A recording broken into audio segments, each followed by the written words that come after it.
Prey is a brand new sci-fi single-player game from Arcane Studios and Bethesda, the same studios that brought us the Dishonored games. Now the name Prey may ring some bells because there was a game called just that released in 2006, and while the name has been carried over, this is not technically a sequel.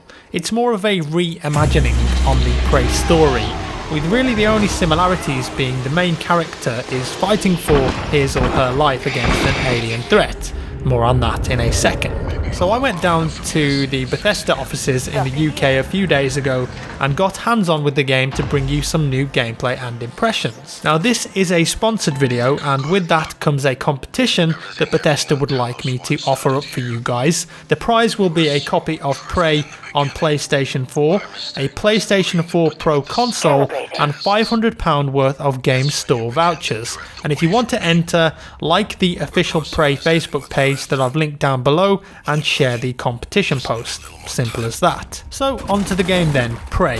What's it all about? Well, the game sees you control Morgan Yu, who awakens aboard the Talos 1 station in 2032. He or she, you can pick either sex when you start, has been the subject of an experiment that's designed to alter humanity forever. Pretty scary stuff. Guess what though, typically something goes terribly wrong. It always goes terribly wrong. The station is abandoned except for the aliens, called the Typhon. Morgan needs to survive and of course work on what the hell has gone on. And that choice of sex doesn't alter the game in any way, but the choice is there if you want it. Visually, the game looks fantastic and there's plenty to explore. An intriguing setting with so much detail and plenty of secrets to find. Abilities are gained when Morgan finds and injects something called a neuromod. And trust me, the animation for you injecting the spikes through your eye is a little bit freaky when it's coming towards the screen. And you can actually gain the ability to learn specific alien skills by scanning them as you play.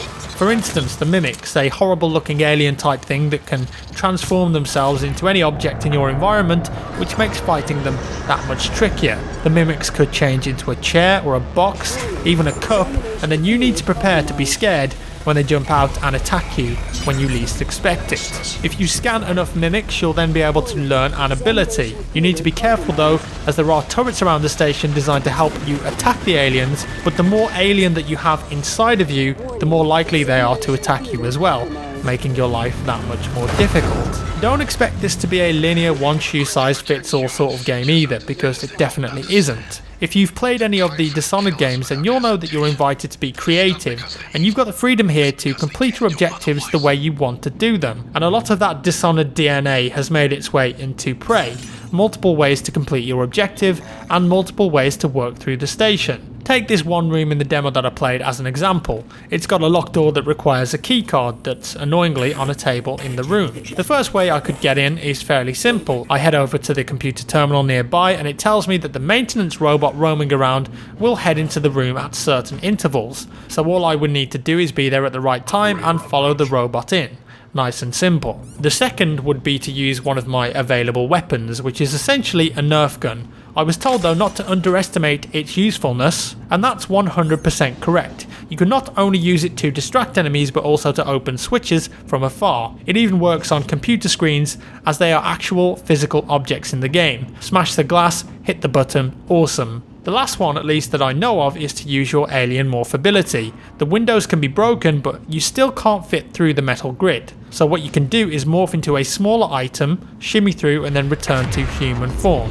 Excellent. And this is very evident through the time that I had with the game. You can really go about things in your own way. Also, the station is yours to explore. The game doesn't have separate levels, but instead, you've got the freedom to move around the station as you want to complete your goals. Weapons can also be used in many different ways too. Take the goo gun, for example, probably the cutest sounding gun ever invented. You can use that to freeze enemies in place with a hardening foam, so then you can go on and attack them without them being able to fight back and shatter them into pieces, but this is really cool. You can also project goo onto a wall and form steps, for example, to get to hard to reach places.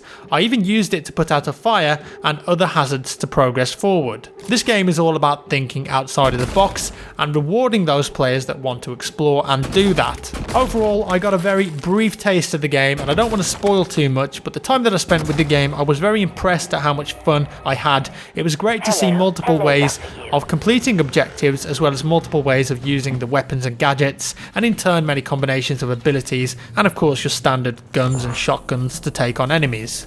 The level was very detailed and the soundtrack in particular was very good, really fit well with that style of game. If you like games like Bioshock, Dead Space and Dishonored, I've got a feeling that you'll like Prey as well, because from what I've played, the reboot is shaping up very nicely. And that's all for today guys, at this little advanced look at Prey. If you enjoyed the video, give me a thumbs up. If you didn't, a thumbs down. Let me know your thoughts down below, subscribe for more, and I'll see you in the next one.